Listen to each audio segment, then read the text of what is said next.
Pode? Boa noite a todos. Hoje é um dia de muita alegria para nós, porque estamos dando início às comemorações do nosso aniversário. Nós teremos um mês de festa, né? Nosso aniversário é dia 16 de agosto, mas a partir de hoje, desta segunda-feira, nós estamos comemorando essa data que é tão importante para todos nós, né? Nós estamos comemorando os nossos 64 anos de fundação.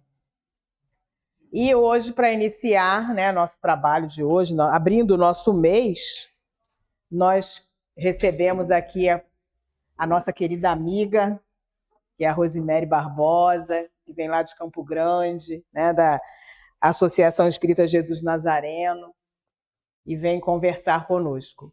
Mas antes vamos fazer a leitura da nossa página de preparação, a nossa prece, e depois a gente apresenta o tema, né? E damos a palavra para a nossa companheira. Nós vamos ler do livro Vida Feliz, ditado por Joana de Ângeles, psicografia de Divaldo Franco, a mensagem que diz assim: Deus conhece o teu destino e comanda a tua vida. O que te ocorre, mereces, a fim de conquistares novas marcas na escala da evolução. Deus é Pai misericordioso e vela por ti. Jamais te consideres desprezado, revalando pela rebeldia e blasfêmia. O homem deve treinar coragem e resignação, sem cujos valores permanece criança espiritual.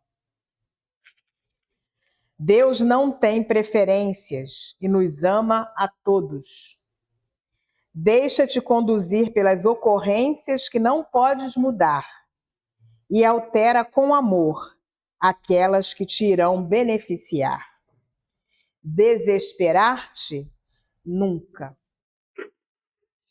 Então vamos, com esta mensagem, elevar nossos pensamentos, buscarmos sentir as vibrações deste ambiente que já se fazem salutares para todos nós. Os nossos amigos espirituais, nossos benfeitores, aqueles responsáveis pela nossa casa, aqui já se encontram há tempo, cuidando da nossa ambiência, para que nós possamos receber tudo aquilo que precisamos para nos fortalecer na nossa vida diária. E neste instante somos nós que os buscamos através do silêncio interior, através da reflexão, das palavras através da prece, que vamos ao encontro deles, buscando receber, buscando sentir estas vibrações de amor. Obrigada, Senhor Jesus, por estarmos aqui mais uma vez em Teu nome. Obrigada, Senhor, por recebermos nesta casa o lenitivo para as nossas dores, o esclarecimento espiritual do qual necessitamos para caminhar com mais segurança. Agradecemos, Senhor, por mais este ano de trabalho que se concretiza, por mais esta oportunidade que se renova e que nós possamos, Senhor, aproveitar cada cantinho desta instituição e aproveitar cada lição que aqui é ministrada para nos refazermos, para caminharmos, para darmos andamento aos nossos propósitos. Fica conosco, Senhor Jesus. Obrigada por esta maravilhosa família. Obrigado, Senhor, por aqui estarmos. Que estes benfeitores espirituais possam envolver a cada um de nós, envolver a nossa comunidade do entorno, todas as famílias, as nossas crianças, os nossos jovens, envolver a cada um dos irmãos em humanidade. E que em teu santo nome, Jesus, Em nome de Paulo, Dimas e Madalena, os nossos patronos. E, acima de tudo, em nome de Deus, que nós possamos iniciar o nosso estudo doutrinário da noite de hoje. Graças a Deus. Então, como nós já apresentamos, a Rosemary vai fazer o estudo para a gente. E o nosso tema do mês, né, o tema central do mês de agosto é o Centro Espírita, acolhendo corações e despertando consciências. E o tema de hoje, que a Rose vai nos trazer, é acolhendo os corações enlutados. Então, com você. Obrigada. Boa noite a todos. É com muita alegria que eu retorno a esta casa. Já vi há alguns anos, né? Bastante tempo. Estava me recordando, só não subir a rua, né? Vai lembrando. A gente vai lembrando. E trago um abraço, né? Lá do Jesus Nazareno e de todas as casas, lá do 28º, para essa casa aqui que tem esse trabalho tão lindo, né? Há 64 anos. Então, hoje, nós vamos conversar um pouco sobre a questão do acolhimento aos corações enlutados. O que será que a doutrina espírita tem para oferecer, o Centro Espírita? Como é que nós estamos acolhendo esses corações, que somos também nós, né, que necessitamos? Então, para começar, a gente traz logo uma passagem que é uma citação de Jesus, que já nos esclarece lá no Evangelho segundo o Espiritismo, no capítulo 6, quando fala do Consolador prometido. Vinde a mim, todos vós que sofreis e que estáis sobrecarregados, e eu vos aliviarei. Tomai sobre vós o meu jugo, e aprendei comigo, que sou brando e humilde de coração, e achareis repouso para vossas almas, pois é suave o meu jugo e leve o meu fardo. Mateus, capítulo 11, versículos 28, 29 e 30. Então, Jesus já nos traz um esclarecimento, né, daquilo que nós podemos conseguir quando buscamos, né, estar junto dele e seguir aquilo que ele nos ensinou. E aí continua. Todos os sofrimentos, misérias, decepções, dores físicas, perda de entes queridos, encontram sua consolação na fé no futuro, na confiança na justiça de Deus que o Cristo veio ensinar aos homens. Evangelho segundo o Espiritismo, capítulo 6, item 2. Então, a página lida, né, já nos disse muito. Casualmente. Né? Oi? Aberta casualmente. Foi casual? Pensei que tinha sido escolhida a dedo, olha só, né? E foi, né? Não por nós encarnados. Mas nos fala, né? Porque Jesus, o tempo todo no Evangelho, ele vem falando de uma forma, às vezes, não muito clara, porque na época as pessoas não compreendiam, mas o Evangelho, de ponta a ponta, ele vem mostrando a importância da fé no futuro, a importância dessa vida futura, né? E a confiança na justiça de Deus. Depois a gente volta, então, lá no final, a falar um pouco mais. Mas o que é o luto? Né? O que é o luto? E aí eu peguei uma definição do dicionário. O luto é uma reação emocional profunda e natural causada pela perda de alguém ou algo significativo.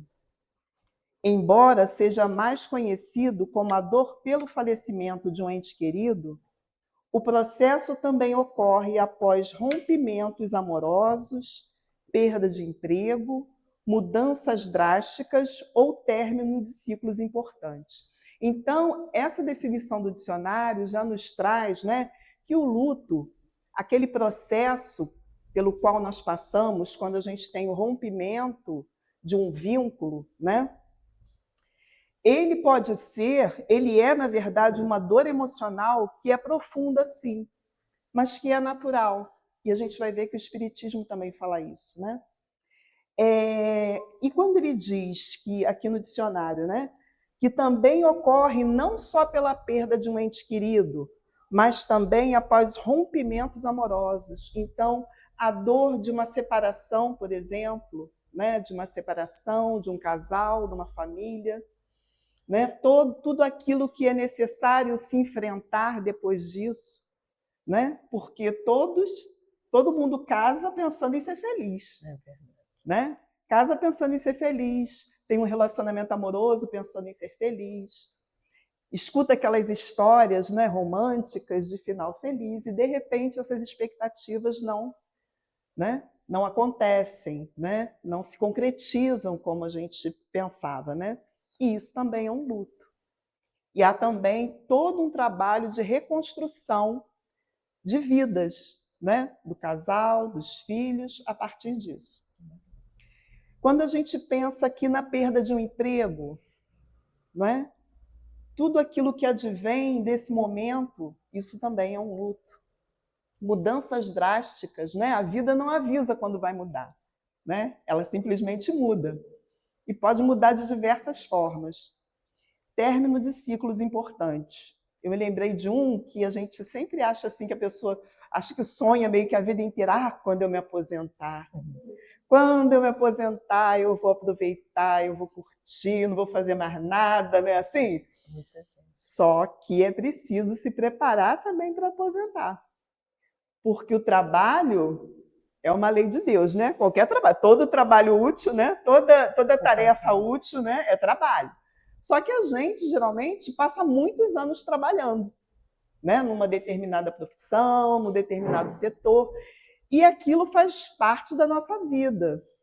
E quando a gente para, muitas mudanças vêm. Então é preciso que a gente também se prepare. E é um luto também, a aposentadoria. Tem pessoas que não ficam bem, né? Após uma aposentadoria.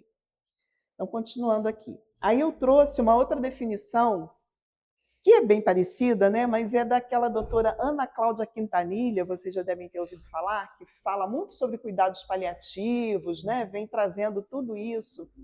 E aí ela fala assim: o luto é uma transformação, um processo que começa no dia em que uma pessoa importante vai embora de sua vida. Ela pode ter ido pela morte ou pela separação. Ele é um trajeto existencial. Não é de tempo. A gente vai ver isso aqui, né? Não é de intensidade. É um caminho que acontece na direção da reconstrução desse vínculo rompido, que vai se tornar um vínculo simbólico. Agora, um vínculo dentro de você, com aquela pessoa que você amava e que agora não vai ver nunca mais. Ela coloca esse não vai ver nunca mais, né? Dentro de uma visão, digamos assim, científica, não espírita, né? Mas a gente sabe que não é bem assim. Mas é importante, né, para a gente pensar, né, que é alguma coisa que estava fora e que agora a gente vai ter que colocar dentro para continuar com a gente. Então, alguns autores falam sobre tipos de luto. Existem vários tipos, né? O luto normal, entre aspas, né? A gente nunca, essa palavra normal é uma palavra, né, que a gente sempre coloca meio que entre aspas, porque, né, de perto, como se diz, né? Como diz lá, ninguém é normal. Então, o normal é esse luto natural, né? Esse processo que vai acontecer desde o momento da perda, né, até o momento em que a pessoa consegue, né, aceitar, se resignar, se reconstruir. O inibido é o luto quando a pessoa não permite, né, vivenciar a realidade dessa perda. Então, ela não vai demonstrar, ela não vai conseguir vivenciar isso, pelo menos de início. O patológico é aquele luto onde o indivíduo não consegue se reestruturar. Ele não consegue sair daquela situação. Ele vai ficar fixado naquilo ali por muito e muito tempo, né? Dificultando a sua vida, dificultando a vida de quem está em torno. Então, é um luto mais para a gente ficar, né, com um certo cuidado. O luto não reconhecido, que também é chamado de luto invisível, é aquele que a sociedade não reconhece. A gente vai ver vários exemplos aqui depois dele, que eu separei um quadrinho só dele, né? Que a sociedade não reconhece. Às vezes uma pessoa idosa, muito idosa, né? Que quando desencarna, as pessoas falam, mas por que está sofrendo, gente? Já não sabia que a pessoa estava, né, com essa idade, né? Já estava perto, né? Como se isso tirasse o luto, né? Não pudesse ter luto em função disso. Esse é apenas um exemplo. O luto antecipatório é aquele quando, por exemplo, né, a pessoa tem uma notícia de uma doença que não tem cura, né? E o próprio doente e a família, né, já vão passando por essas etapas, né, algumas etapas do luto, mas ele também, por outro lado, ele também é adaptativo, porque tanto o paciente quanto a família têm a oportunidade, né, de se adaptar a essa situação e de transformar isso já antecipadamente. Não que não vá haver sofrimento, né, mas que já é, né, uma vivência que eles estão se preparando. O ausente é aquele que a pessoa parece que não está sentindo nada. A pessoa vai trabalhar, ela leva a vida dela normalmente como se nada estivesse acontecendo. Mas vai chegar um momento em que ela vai sentir, porque se é um processo natural e se é emocional, né, é necessário que se passe por ele em algum momento, né? E às vezes aquilo que a gente não quer sentir, que a gente esconde, depois acaba aparecendo na forma de um sintoma, né, de uma doença emocional, de uma outra situação qualquer. O luto gestacional ou neonatal. Esse nem tinha em todos os lugares, mas eu quis colocar porque, assim, não para falar de mim, mas assim, eu tive uma experiência de trabalhar muitos anos no hospital e a gente trabalhou muito tempo num pré-natal de alto risco. E a gente via isso de muito perto, às vezes, né? Aquelas mães que tinham dificuldade, né, de manter a sua gravidez por conta, né, de situações mesmo, né, de doenças que tinham. E muitas vezes o entorno, a própria família não valorizava. Eu me lembro de um caso de uma moça que ela teve 6 abortos espontâneos. E cada vez que ela engravidava e que ela perdia, a família dizia para ela: eu não falei para você que você não presta para ser mãe? Ah, meu Deus. Né? Então, assim, é uma ignorância, né, de quem fala. Mas isso acontece. Isso acontece. E foi uma felicidade o dia que ela chegou lá no hospital com a criança, que aí ela foi para um outro estado, fez um tratamento e voltou, conseguiu ter o filho tão desejado, né? E o luto coletivo é aquele quando acontece uma situação de desastre natural, né? Uma grande enchente, um tsunami, um terremoto, como a gente viu recentemente. Aí toda aquela comunidade, né? Toda aquela sociedade passa por um luto coletivo. E aí aquele que eu falei dos invisíveis, né? A pessoa idosa, um aborto espontâneo, o espírita. A gente estava vendo uma palestra do Jorge Alahá, né? Que a Rose até colocou para a gente lá na bibliografia, e ele estava falando que algumas pessoas chegaram para ele para relatar que não, que foram chamados a atenção pelos dirigentes da casa espírita de que eles não era para eles ficarem chorando, nem demonstrarem que estavam tristes porque estavam enlutados, porque eles eram espíritas e eles já conheciam. Então, eles não podiam sentir, demonstrar que estavam sentindo. E a gente vê muitas vezes, né, essa cobrança com relação a quem é espírita, né? Ah, mas você não conhece, você não acredita? Tá, mas a gente é humano, né? A gente está encarnado, a gente sente saudade, né? É natural. Se o luto é um processo natural, é natural para todo mundo. Mesmo que a gente tenha todo o esclarecimento, a noção de que existe, de que a vida continua, de que a gente vai se reencontrar, mas, né, é um momento de separação naquela existência. Né? Naquela existência, naquele momento, naquele papel ali familiar, está havendo uma separação. Né? E aí o Elahá pergunta, né? Em que momentos acolhemos as pessoas pelo luto que for? É alguma coisa para a gente prestar atenção, né? Já que a gente está falando de acolhimento. E as fases do luto, ela é trazida por uma psiquiatra que trabalhava com pacientes terminais, vocês já devem ter ouvido falar.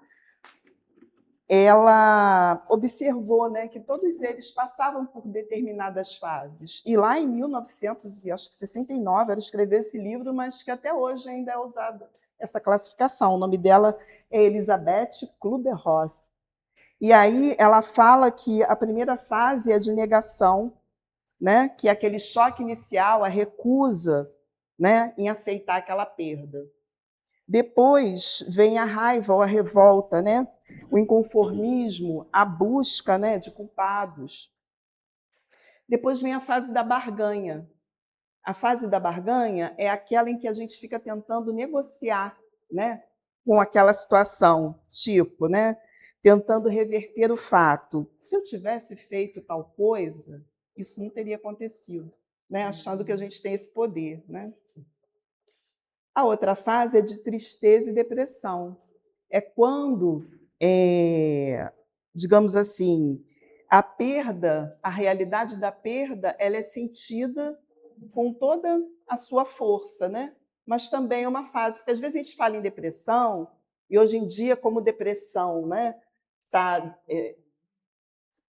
digamos assim, uma coisa muito, né, muitos casos acontecendo e tudo mais, só que a gente tem, né, vários, digamos assim, vários níveis, né, de depressão. E a tristeza, ela é um sentimento que faz parte, né, das nossas vidas, né? A gente não está alegre o tempo todo. E às vezes as pessoas confundem, né? Ah, fulano está triste, não pode, como se a gente não pudesse ficar triste, como se tivesse que ficar rindo o tempo todo. Não é assim, gente. Né? Quem assistiu aquele filme lá Divertidamente, né, viu isso, né? O quanto que nós também não somos acostumados, assim, desde criança, né?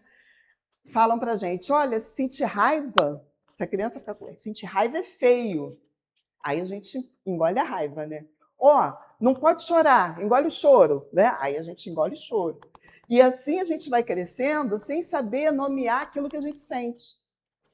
A gente não sabe, às vezes a gente está sentindo alguma coisa que a gente não sabe dar nome para aquilo. E é muito importante para a nossa saúde mental que a gente saiba reconhecer os nossos sentimentos, as nossas emoções. Mas a gente, às vezes, né, na nossa sociedade, agora é que está se falando mais disso, né?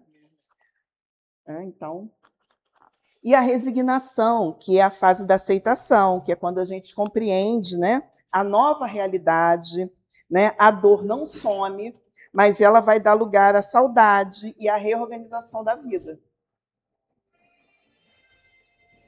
Então, lá no Livro dos Espíritos, Kardec falou sobre isso. Ele perguntou lá na questão 934, a perda dos entes que nos são caros não constitui para nós legítima causa de dor, tanto mais legítima quanto é irreparável e independente da nossa vontade?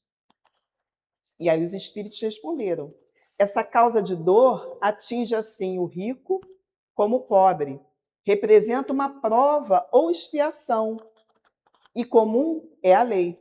Tendes, porém, uma consolação em poderdes comunicar-vos com os vossos amigos pelos meios que vos estão ao alcance, enquanto não dispões de outros mais diretos e mais acessíveis aos vossos sentidos. Então, os espíritos, né, lá atrás já estavam nos consolando, falando da mediunidade, porque Kardec disse que todos nós somos médiuns, em algum grau. Né? Em algum grau, a gente pode sentir, a gente pode sonhar. Né? E aí, ele já vem falando disso, e dá ainda uma dicasinha de que isso pode ser, no futuro, né, aumentar ainda mais, né? Porque a mediunidade ela evolui, ela é uma faculdade, né, psíquica, né, do indivíduo. Então, enquanto não dispões de outros mais diretos e mais acessíveis aos vossos sentidos. Passando aqui, então. Então, por exemplo, luto na família, né? A dor é maior quanto maior for o vínculo afetivo. a gente pode perder, digamos assim, outras pessoas que a gente ama, né? Amigos, parentes não tão próximos, né? Mas essa dor, geralmente, ela é maior conforme esse vínculo é um vínculo mais próximo, né? Então, os desafios é quando a gente constrói esses laços, porque nós temos todo um planejamento reencarnatório, que a gente não nasce na família errada, né? Todo mundo nasce onde precisa, com as pessoas com que precisa estar, para fazer o quê? Né? Por que a doutrina nos ensina? Para que a gente possa evoluir, para que a gente possa reparar, para que a gente possa perdoar, ser perdoado, aprender, auxiliar, amar. Aprender a amar é o principal, né? Então, a gente tem todo um planejamento para formar esses laços de família. Então, a gente forma esses laços, constrói. E esses laços, eles fazem parte de nós. Porque cada vez que a gente está falando da gente, a gente está falando também desses laços que nos construíram desde que a gente, né, pelo menos se lembra nessa encarnação, mas que são espíritos que estão conosco já há muito tempo, né, em papéis diferentes, né? Ora a gente está pai, ora a gente está mãe, ora a gente está filho, ora está irmão, né, assim? Então, o término desses laços, né, aí, dependendo do papel que a gente está nesse momento, porque a gente sabe que é transitório, a gente vai sentir um pouco mais ou menos. E é um afastamento também que é temporário. Mas o que fica realmente é a essência dessa relação, a essência de tudo aquilo que a gente viveu com aquela pessoa e que a gente conseguiu construir. Aí Joana de Ângeles vai nos falar sobre a educação para o desencarne. Porque a gente não se educa para isso. Por mais que a gente seja espírita, né? Falou que vai desencarnar. Ninguém quer saber, né? O Haroldo Dutra que brinca, né? Tem uma notícia, né, para vocês. Olha, tem uma lista aqui, né? Tem uma notícia para dar. Todo mundo vai desencarnar, né? Todo mundo vai. É a única certeza que a gente tem desde que a gente reencarnou. A gente vai desencarnar, só não sabe quando nem o dia, né? Só que nessa situação, às vezes, né, na vinda tem uma ordem, né? Quem vem primeiro, quem vem segundo, quem vem... Na volta não. Às vezes, quem veio depois vai na frente, né? Quem veio primeiro vai depois. E assim a gente vai aprendendo, né? Então a Joana coloca aqui para a gente. A fatalidade biológica, né? Nascer, viver e morrer é impositivo inevitável na existência humana, né? Kardec já tinha colocado isso para a gente. E quando ela fala morrer, né? A Ana Teresa Camargo me fala que espírita tenta burlar essa questão natural, né? Porque não quer falar morte, fala desencarne. Aí ela fala que desencarne, né, tem a ver com o físico e com o espiritual, né? É o espírito se desligando do físico. Não é emocional.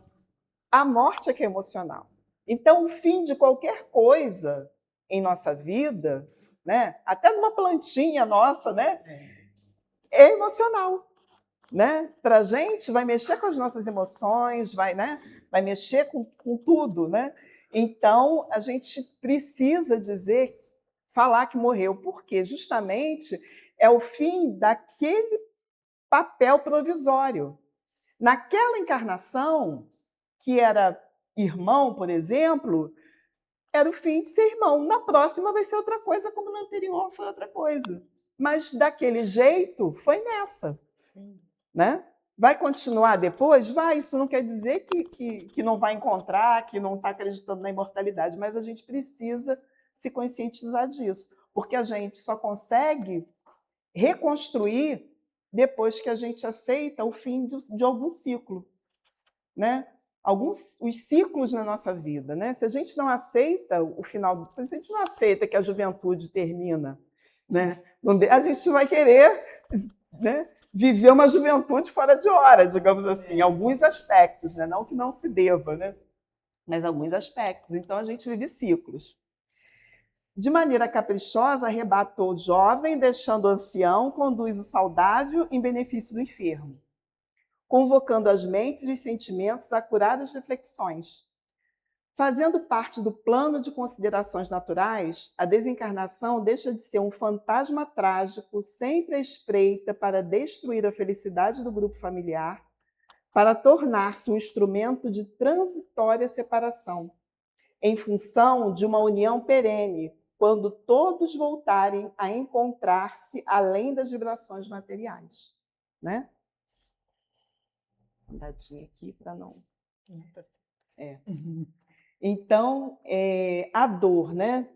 Aí a Joana continua, lá no livro Constelações Familiares, tá?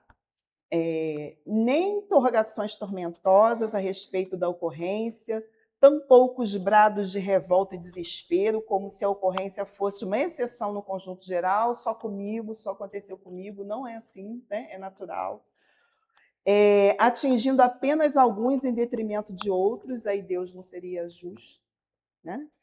Ante a compreensão de que a interrupção temporária faz parte do programa de evolução com o qual todos se encontram comprometidos. Então, naquele planejamento, né, naquele planejamento da vida daqueles espíritos, estava previsto que fosse dessa forma, por algum motivo, por necessidades que a gente não sabe quais, né, que a gente só vai saber depois. Né? Qual a importância, então, do luto? Né? Aí vem uma definição que é da Ana Teresa Camasmi, que ela fala, né, que ela gosta de pensar no luto como uma travessia, necessária para nós, habitantes de um mundo de provas e expiações, em que estamos aprendendo a amar. Então, a gente está num aprendizado. E o luto é como se fosse uma travessia, como se a gente tivesse uma ponte sobre um rio, que a gente precisa entrar, caminhar por essa ponte, passar por todas as fases para que a gente possa sair do outro lado. Ele é um processo. Ele não é de um dia só, não é de um momento. Ele não é para ser superado e nem esquecido. Ele é para ser vivido. Por mais que doa, gente, é doído? É. Quem já passou, né, sabe que é. Né? Mas é necessário. Né? Em nossas vidas, ainda num mundo de provas e expiações. Quando a gente estiver num mundo feliz, já vai ser bem diferente. Né? Mas, por enquanto, a gente ainda precisa. Atravessar significa a experiência que me transforma. Então, no que eu vou passando por essa situação, eu vou me transformando. Não vou ser a mesma pessoa quando eu sair do outro lado. Né? Porque eu vou ter que mudar, mexer, transformar a minha identidade. Né? Quem eu sou? Né? Geralmente a gente fica se perguntando, né? Por que eu estou passando por essa situação? Que a Joana fala que é para a gente perguntar. Né? O amadurecimento, o aprendizado, e aprendizado principalmente do desapego, né? Que é uma das coisas pelas quais a gente também está encarnado, para aprender o desapego. Porque a gente precisa aprender a amar, e amar de uma forma ampla. Né? E se a gente um dia vai ser uma família universal, a gente não dava para começar todo mundo na mesma casa, o mundo inteiro na mesma casa não dava. Tinha que ser aos pouquinhos, tinha que ser em grupos, né? Formando laços aqui, ampliando e vivendo, e aí a gente também ia aprendendo a amar, mas também a desapegar. Né? Quando fala da família, né, que vem o luto da família, das orientações também que se dá é que as pessoas possam chorar juntas. Porque, às vezes, né, tem aquele que sente, que demonstra mais e aquele que demonstra menos, e tem sempre o que chora mais e o que chora menos, não tem? Então, às vezes, aquele fica chorando escondido, né? Quando juntos, um poderia estar auxiliando o outro. Né? Um poderia estar consolando o outro, sentindo juntos, se consolando e passando por isso. Nomear o que sente, a gente já falou. Né? Falar, repetir, o enlutado, gente, precisa contar muitas vezes a história. E, às vezes, a pessoa não tem paciência. Né? Fala, mas vai contar a história de novo? A pessoa precisa ficar falando. Por que ela precisa ficar falando? Porque ela precisa olhar aquela situação, conseguir se afastar. Quando ela Quando ela conseguir ir se afastando, né, ela vai conseguir ir reformulando. Ela precisa olhar de diversa forma, por isso que ela fala. E geralmente as pessoas, por desconhecer, não têm paciência. Eu tenho uma amiga do centro, né? Depois eu até vou contar aqui no final a história do que foi criado a partir das situações que ela e outras pessoas viveram. Ela fala isso, que as pessoas mudam de assunto. A pessoa começa a falar, ninguém da família quer ouvir, porque também as pessoas estão sofrendo e não sabem como é que vão consolar, principalmente uma mãe, né? Então, mas só que a pessoa precisa ser ouvida, né? A morte, o desencarne, como eu já falei aqui, o exemplo do espírita, né? A dor revolta, quando vem a dor revolta. A pessoa fica revoltada, né? Fica fixada naquela fase que não quer aceitar. Como ajudar? Com compaixão, né? Não entrar na loucura do outro, né? Isso falando, né, de uma forma geral assim para todas as pessoas, né? Não embarcar naquilo, né? Alguém tem que ficar mais sereno, como disse a página, né? Pode precisar de ajuda psicológica ou mesmo ajuda psiquiátrica, um remédio, alguma coisa, pode ser que a pessoa precise. Compartilhar a convivência, né, com exemplo de serenidade, de acolhimento, ouvindo sempre, oração. Né? O outro é diferente de nós, a gente não pode querer que ele vá sentir do jeito que a gente está sentindo, não tem como medir, gente, o que cada um sente. Não é porque não está demonstrando que não está sentindo também. Né? Às vezes a pessoa só não consegue se expressar. E fazer silêncio para ouvir, e não dar palestra, porque às vezes a gente quer, espírita principalmente, né? A pessoa chegou, né, enlutado, alguma coisa, a gente quer logo explicar tudo. Já ali naquele momento, às vezes, do próprio sepultamento, já quer dar um discurso, quando a pessoa não está no momento de ouvir nada disso. Ela só, Chico Xavier diz que quando as mães chegavam, né, para Chico, chorando, dizendo que tinham perdido o filho, Chico se abraçava com elas e chorava junto. Porque sentia a dor. Depois, sim, depois vem a conversa. Não estou dizendo que a gente tem que chorar junto com as pessoas que chegam, mas a gente tem que, pelo menos, ter esse acolhimento. O Haroldo Dutra diz que o Espiritismo é o consolador prometido, não é o esclarecedor prometido. Né? A gente quer logo esclarecer, quer logo orientar, não está no momento, vai ter um momento, mas a gente vai precisar estar junto, a empatia. Né? Para quem cuida também, esse silêncio presente incondicional, gente. Dosar as falas, fazer o culto no lar, convidar a pessoa para a casa espírita, se ela não for espírita. Né? Olha, vamos lá, né, para você tomar um passe, ouvir uma palestra. Se ela aceitar, isso já vai ser um ganho enorme. Né? E algumas frases que se falam, né, e que não se deveria falar. Você tem que reagir, a vida continua. Né? Foi melhor assim, descansou, estava sofrendo muito. Foi Deus quem quis assim. O Alberto Almeida conta uma história de uma criança que ficou muito triste, sem conseguir compreender, porque falaram para ela isso, que o pai dela tinha desencarnado, e falou, mas foi Deus quem quis assim. Que Deus que essa criança vai crescer imaginando que é o Deus, né? Então, assim, né? Ainda bem que você tem outro filho. Com o tempo você vai esquecer e a dor vai passar. Não chore que atrapalha o ente querido. Gente, o que atrapalha o ente querido é o desespero, né? Digamos assim, porque se a gente está num processo de readaptação à partida dele, ele também no plano espiritual também está se readaptando. Né? Ele também está de luto, se readaptando. Então, é o desespero, a inconformação, né? Aquela revolta, partezinha, né? que a página falou, a revolta, a gente não conseguir seguir a nossa vida.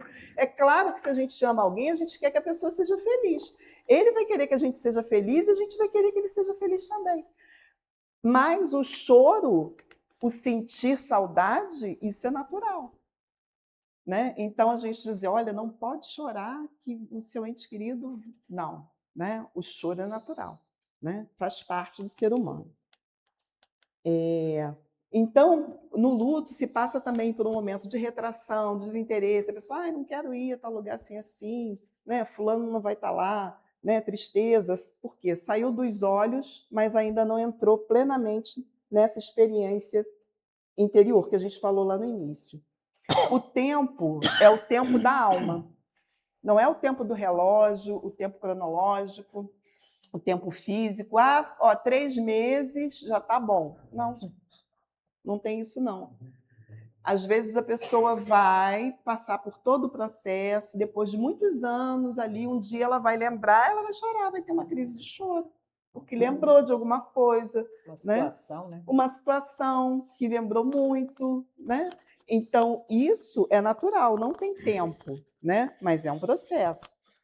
O Alberto Almeida diz que é como se a gente estivesse atravessando assim, sabe aquele nevoeiro? Aquela brumazinha assim da manhã, é como se o luto é como se a gente estivesse atravessando isso. Uma hora vai clarear, né? Uma hora essa bruma a gente vai sair dela. Mas como é que a gente coloca tempo nisso? Não coloca. À medida que o tempo passa, sente mais intensamente, né? Porque vai vindo mais saudade, né? Então, o que a gente precisa nesse momento? Conosco e com o outro. Ser gentil consigo mesmo. Para que a gente se entristeça, a gente também precisa de força, né? De coragem para passar por isso, por esse processo. Cada um sente de uma maneira, de acordo com o laço que tem, e respeitar os modos de manifestação e o tempo de cada um, né? Isso é muito importante. Cada um sabe o tamanho da dor que sente. Não tem como medir dor, gente, nem física. Nem dor física não tem como medir, né? Não silenciar a dor do outro. Quem é que tem autoridade para isso? O luto é o tempo que se leva para concordar com os desígnios divinos. Então, é a resignação. A resignação, o que está lá no Evangelho? É o consentimento do coração. Né? A obediência é o consentimento da razão, mas a resignação é o consentimento do coração. Quando a gente consegue aceitar, né, compreender, aceitar que a gente não tinha como mudar, né, que ela vai continuar falando aqui depois, do tempo da gratidão. Aí vocês vão entender melhor. É um até breve, como diz a Joana, né? Ao desencarnar alguém no lar, o respeito que envolve o ato das despedidas, a ternura pelo viajor que retorna à vida maior, a gratidão pelos momentos felizes experimentados ao seu lado, tomam um corpo natural em formosos exemplos de afeto que perdurarão para sempre. Então, Joana e a Ana Teresa também chamam a atenção para esse respeito nos momentos da despedida. Os rituais são importantes. A gente fala, mas doutrina espírita não tem ritual. Doutrina espírita, como está lá no Livro dos Espíritos, não tem ritual, fora que não tenha a ver com o que está dentro.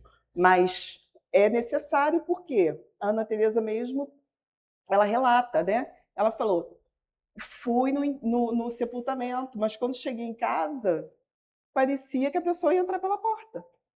Né? Então, o tempo da alma é diferente do tempo do relógio. Né? A gente vai levar um tempo para se acostumar com aquela situação. Por isso, o luto é tão importante. Né? A gente tem a vida que a gente precisa ter. Tudo isso amadurece a nossa alma. Já falei dos rituais. O tempo que viveu é o tempo da gratidão. Então, vai chegar um momento que, ao invés de estar contando, foi 2 anos que fulano se foi, 3 anos, eu vou começar a contar. Nossa, vivi 30 anos, 50 anos, 60 anos com a pessoa. Vou ser grata por esse tempo que a gente viveu juntos, né? Tudo aquilo que a gente construiu, o quanto que marcou, porque eu vou reencontrar. E quando reencontrar, eu quero estar melhor, né? Quero estar melhor ainda para poder reencontrar essa pessoa. Então, o tempo que viveu é o tempo da gratidão, mas para chegar nesse momento, precisa passar por essas fases anteriores. Confiar que Deus age sempre no melhor para cada um de nós. E o desapego, né? Aí a gente começa a se preparar para esse reencontro, porque aí a gente vai começar a estar pronto para isso. Vai começar a ter essa conexão espiritual, né? Que a gente não, quando a gente não está bem, a gente não faz conexão nem com o nosso anjo da guarda, faz? Não. Consegue fazer prece? Não faz. Agora, imagina com o nosso ente querido. Então, para ter essa conexão, a gente vai precisar estar sereno. Aquela música ali, calma, paz no coração. É silêncio que se faz na alma, né? Tocou aqui. Então, é preciso isso para que a gente possa ter, né, essa boa aproximação, né? treinando o amor que solta, sem dizer adeus e sim até breve. Nessa transformação se pode sair maior e trabalhos admiráveis surgem. E aí lá o Alberto Almeida fala do Jardim das Oliveiras, que é aquele trabalho que tem lá em Belém, né? Com crianças e jovens, que surgiu a partir de um luto da família, né? Um acidente que aconteceu na família dele e que desencarnaram mais de uma pessoa da mesma família, e depois, então, a pessoa que ficou montou esse trabalho que existe até hoje, né? É como se fosse assim né? Vou doar, né? A pessoa começa a sair de si para ir em direção ao outro, né? Então esse amor que vai desapegando e vai crescendo no sentido, né, do nosso próximo. E as mães coragem, que é essa história que eu quero contar para vocês, né? Então, as mães coragem, né? Uma psicóloga em 2013 da PUC, ela escreveu a tese de doutorado sobre elas, que ela descobriu, né, que na época ainda do Orkut, haviam mães que entravam na internet e ficavam perguntando: tem alguém para teclar? Porque, por conta dessas situações que elas não eram ouvidas em casa, elas começaram a usar a rede social para procurar outras pessoas na mesma situação. E aí, olha, por que elas fizeram isso? Raramente encontrava acolhimento no ambiente familiar ou no círculo de amizades. Se ressentiam com as frases de consolo, aquelas que a gente leu. Ao buscarem ouvidos atentos, são interrompidas com mensagens de estímulo para mudarem de assunto. No intuito de fazer que os enlutados reajam, os mais próximos acabam não ouvindo o que eles realmente têm a dizer, sentem-se inconvenientes e sozinhos, passam a esconder para satisfazer os demais, choram escondidos, sofrem insônia, estremecem com as datas comemorativas. Aí na internet, elas encontraram histórias semelhantes, falar e ser ouvido sem agendamento prévio, sem cobranças para sorrir e rapidamente voltar a ficar bem. As palavras são ditas por quem entende do assunto e aprendem que calar adoece e que não falar não faz esquecer. Essas mães, elas se reúnem até hoje. Isso tem muitos anos, né? E eu conheço uma delas. E tem mãe até fora do Brasil, né? Então elas têm um encontro, elas se falam, elas se apoiam, né? E nos problemas que vão surgindo também no decorrer da vida, uma é o apoio da outra, né? E algumas se tornaram espíritas, como essa minha amiga, né? Que não era espírita antes desse luto. O que o centro espírita pode oferecer, então, ao coração enlutado? Aí a gente volta lá no Consolador Prometido, né? Lá do início: vinde a mim, todos vós que sofreis, estáis sobrecarregados, né? Que todos os sofrimentos, misérias e decepções encontram, né, consolação na fé no futuro e na confiança na justiça de Deus. Quando se pergunta ao Espiritismo sobre o luto, o Espiritismo tem uma grande capacidade de consolar, justamente porque vai nos esclarecendo. E também porque no momento do acolhimento a gente recebe um abraço também, né? Quando a gente chega na casa espírita, a gente recebe esse abraço, né? E às vezes é só o que a gente está precisando naquele momento, daquele abraço, daquele ouvido. E depois, com o decorrer do tempo, a gente vai conhecendo e aquilo tudo vai fazendo sentido para a gente, né? Seja qual for o tipo de luto, como a gente falou lá no início, né? Então, o Espiritismo ele não anula a dor, ele tira o desespero, né? Não é, como a gente estava falando, a gente é espírita, a gente sente. A pessoa que chega, ela também está sentindo, mas ela depois vai compreender que não precisa se desesperar, né? Amadurecimento, crescimento, aprendizado e a dor, saudade, que é o que a gente acaba ficando. E aí, quando a gente chega no acolhimento, como eu estava dizendo, né, é preciso ouvir, né? É preciso que a gente escute e que a gente perceba também, não só na hora do atendimento fraterno, mas que todos os trabalhadores da casa espírita Tem o mesmo olhar, né? têm o mesmo olhar. Eu estava escutando o Júlio César Roriz falando lá do centro dele, falou que lá eles têm, desde que criaram o centro, porteiro divino. A pessoa que fica na porta recebendo as pessoas, é a recepção, né? e olhando, olha, encaminhando, já dá aquele abraço, já leva, já vê, porque às vezes a pessoa não vai falar logo que ela chega, que ela nem sabe que existe atendimento fraterno. Né? Ela chega querendo, né, buscar alguma coisa. Né? E a gente é que tem que estar atento. Então, a casa inteira precisa acolher. Né? Ouvir, escutar, né? Com atenção, né? Com empatia. Você não vai sentir a dor do outro, mas você vai conseguir, pelo menos, ser solidário ali naquele momento. E, às vezes, é só o que ela está precisando, ela vai voltar. Se ela se sentindo acolhida, né? Ela vai retornar.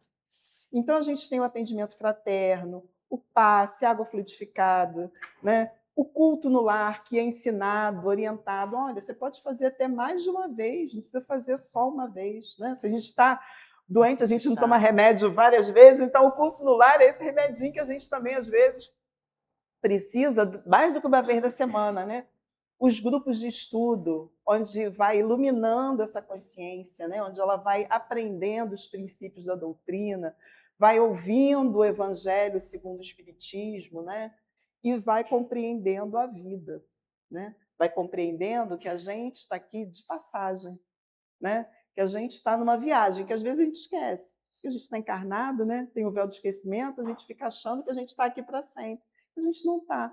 A gente tem todo um trabalho, todo um propósito. E quem tem um propósito, né, prossegue, né, continua. A evangelização infanto-juvenil, porque muitas vezes é a criança ou o jovem que vai chegar enlutado. Né? E a reunião pública, que é onde geralmente chegam esses casos. Então, que as palestras possam acolher. Estava ouvindo a Ana Teresa falar também que muitas vezes a pessoa não consegue nem ficar sentada ouvindo muito tempo. Né? E isso é necessário também, que se esteja atento, né, para poder ter aquela conversa naquele momento, né, e deixar a pessoa mais à vontade, sem uma grande obrigação, mas que vai fazer muito bem para ela, porque a gente sabe que no momento da reunião pública, o atendimento espiritual também, né, também se faz. Né? Então, atendimento fraterno. Muitas pessoas buscam atendimento fraterno procurando alguma forma de receber notícia de quem morreu. Gente, isso acontece muito em casa espírita, não sei aqui, mas lá na casa tem época às vezes a pessoa passa lá no portão e chama a gente para perguntar. Para perguntar, né? Que a pessoa acha que a casa espírita... Às vezes a pessoa é até cética, nunca acreditou em nada, mas naquele momento que ela está enlutada, ela quer uma mensagem, ela quer saber né, como é que está o ente querido dela. E a gente precisa também ter o acolhimento e a delicadeza para explicar que não é bem assim que as coisas acontecem, né? Mas com toda a delicadeza, não é isso? O telefone só toca de lá para cá. Né? A acolhida fraterna se faz com sentimento e ação sincera de servir, auxiliar, acalmar, orientar, amar.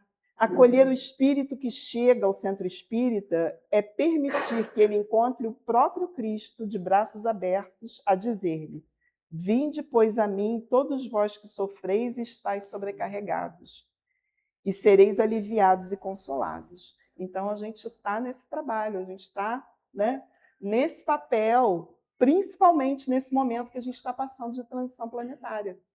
Não é isso? A gente está nesse momento, né, de poder trazer. E por que o Espiritismo, né, é a doutrina que poderia secundar justamente todo esse processo da vinda da regeneração da humanidade? Porque ele traz tudo isso, o consolo, o esclarecimento, o amor. É a doutrina de Jesus, né, sem o véu. Então, a gente precisa confiar. Né? E aí eu trago um trechinho da música que a gente vai ouvir, do Eduardo Barreto, cantada pelo Júnior Vidal, que diz assim: é preciso compreender que o melhor sempre se dá. Confia e segue sem esmorecer, e o que Deus escrever será. Muita paz para todos. Agora, ele falou que eu poderia colocar depois. Deixar você colocar. Vai colocar a música? Ele falou que ele me ensinou. Tem que sair das lives.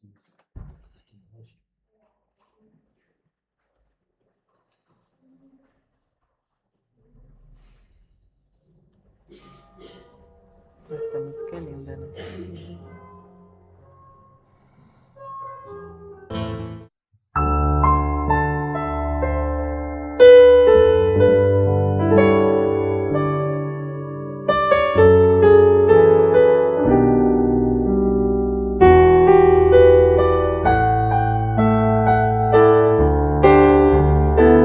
a vida assim mostra um lugar de luta e é que há nos céus mãos a trabalhar, lapidando o tempo do amor. Se a incerteza então vier, busca a luz da oração, revigora o teu cântico de fé e acerena o teu coração. Tira os teus olhos das noites sombrias, das brumas, da desilusão e vê tão somente que a graça divina te acena a renovação.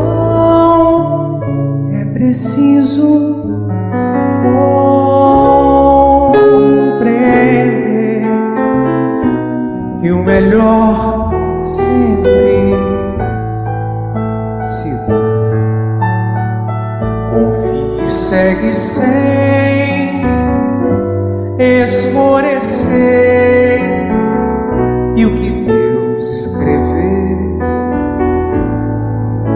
será.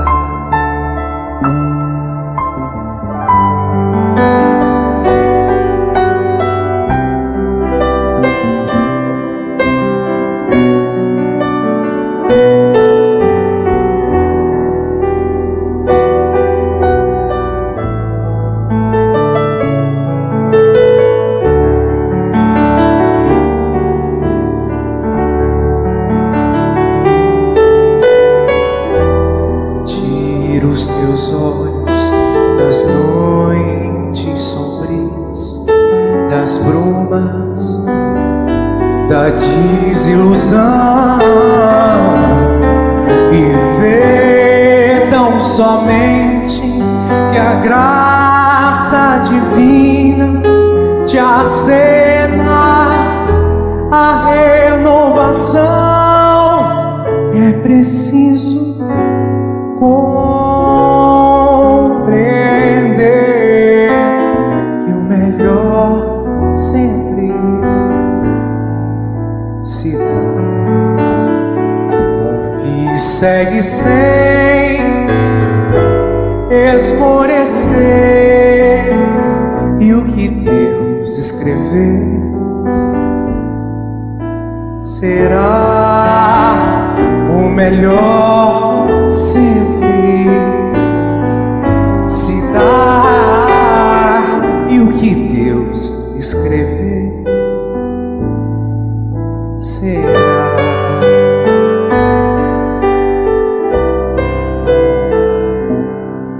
Será. Confia.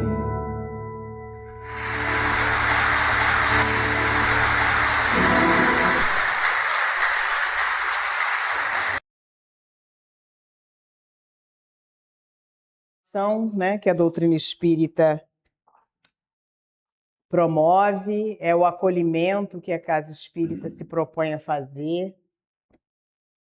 Todos nós temos passagens, né, de luto, como ela bem trouxe para nós, nem sempre pela perda de um ente querido, mas por várias perdas que se processam nas nossas vidas, porque faz parte do nosso aprendizado, do nosso crescimento espiritual. Nós estamos aqui para isso, né? Para aprender a passar por todos esses mecanismos que vão nos fortalecer para o futuro, para nosso aperfeiçoamento. Então, nós agradecemos muito por tudo isso que ela trouxe até nós, e nós gostaríamos, neste instante, de convidar a todos a mergulharem um pouquinho nessas vibrações de paz, de harmonia, onde nós vamos orar, porque nós precisamos encontrar em Deus esta fortaleza, né? O que tiver de ser, o que Deus quiser, será. E como nós lemos na página no início, desesperar-te nunca. Nós não podemos entrar em desespero porque nós temos essa confiança em Deus, né? Esse ser que é o nosso Pai amoroso, misericordioso, que é justo, que é bom. Se assim nós o entendemos, assim nós o percebemos, fica mais fácil da gente passar pelas dificuldades do caminho. Então nós dizemos obrigado, Senhor, pelas lições que recebemos nesta noite, pelas bênçãos que são derramadas sobre cada um de nós, por todas as orientações, por todo esse carinho que sentimos dos nossos irmãos espirituais que aqui se encontram, trazendo para nós aquele abraço carinhoso, o desejo de que nós tenhamos força e coragem para seguir adiante. Obrigado, Senhor, por esta casa que nos abriga, por esta doutrina maravilhosa que nos esclarece, por tudo aquilo que temos recebido no nosso dia a dia. E nós rogamos, Jesus, que nós possamos seguir adiante cada dia com mais vontade de acertar, de compreender e de viver os teus ensinamentos. Ajuda-nos, ó Mestre, a sermos mais irmãos uns dos outros, a olharmos uns para os outros com vontade de ajudar, de atender às necessidades do nosso próximo. Fica conosco, Senhor, fortalecendo-nos, amparando-nos. Que a tua paz possa se fazer em cada coração aflito e que nós possamos, ao sair daqui, levar conosco estas vibrações carinhosas, espalhando por toda parte onde estivermos, Senhor. Muito obrigado por tudo e que estas bênçãos se façam sobre toda a humanidade. Que em teu nome, Senhor Jesus, em nome de Paulo, Dimas e Madalena, os nossos patronos, e acima de tudo em nome de Deus, que nós possamos encerrar essa nossa primeira parte de estudo na tua santa e bendita paz. Que assim seja. Bom, então, como nós dissemos no início da nossa reunião, esse mês é o nosso mês de aniversário. Nós estamos completando 64 anos, somos novinhos ainda. E hoje foi a nossa primeira reunião do mês, né? O mês que a gente está estudando o tema, o Centro Espírita Acolhendo Corações e Despertando Consciências. Hoje a Rose falou para nós sobre acolhendo os corações enlutados. E na próxima semana nós vamos estudar acolhendo os enfermos do corpo e da alma. Quem vai nos trazer a palestra, né, o entendimento, é a Miriam Nunes, que é lá do Centro Espírita de Caridade Jesus Maria José. Então nós vamos receber a nossa companheira na próxima semana, dando continuidade à nossa programação de aniversário. Mas a gente já quer, desde já, lembrar a todos que no dia 17, tem que ser a semana que vem, a outra segunda, nós vamos ter uma comemoração mais efetiva do nosso aniversário, que é domingo, dia 16. Nós vamos comemorar no dia 17. Vamos receber também de Campo Grande o Eduardo Ferreira, né? Que também é de Campo Grande, que é lá do Centro Espírita Luz e Verdade, e vai trazer para a gente aqui a sua palavra no dia do nosso aniversário. Nesse dia 17, é aquele dia que a gente faz aquela festa, né? Que aí cada um de nós vai trazer a sua contribuição, vai trazer aquele salgadinho gostoso, né? O Gabriel vai fazer aquele bolo maravilhoso, né? E aí a gente vai fazer a nossa comemoração efetiva no dia 17 de agosto. Mas durante todo o mês nós estamos comemorando e agradecendo a Deus por esta casa que nos abriga. E nós gostaríamos de de perguntar, e acho que a gente tem, né? Alguém nos visitando pela primeira vez, se quiser se apresentar, fica à vontade. Alguém que esteja vindo aqui pela primeira vez, tem ninguém? Não? Então todo mundo já veio aqui, já é conhecido? Muito bem, muito bom. Jorge? Não, Jorge, você não vale. Você não vale. Então, nós vamos agora passar para o passe, né? O passe não, como a gente sempre fala aqui, às segundas-feiras, não há uma obrigatoriedade de receber o passe. Se a pessoa estiver se sentindo necessitada de receber, será muito bem-vindo. Porque às vezes a pessoa não quer receber, eu sou obrigada aí. Não, não é obrigado. Só vai se desejar, tá? E depois do passe, a gente ainda faz aqui uma oração final, agradecendo por tudo que recebemos. Aquele que puder esperar, fique e aguarde. Quem não puder, não tem problema, já pode se retirar, tá bom? E os nossos médios que vão trabalhar no passe já podem se retirar, podem ir para a sala de passe, e os demais vão aguardar aqui o chamamento aí do companheiro para que a gente chegue até lá, tá bom? Muito obrigada pela participação de todos e lembrando que a reunião foi gravada, né? E que será transmitida pelo YouTube. Obrigada, gente.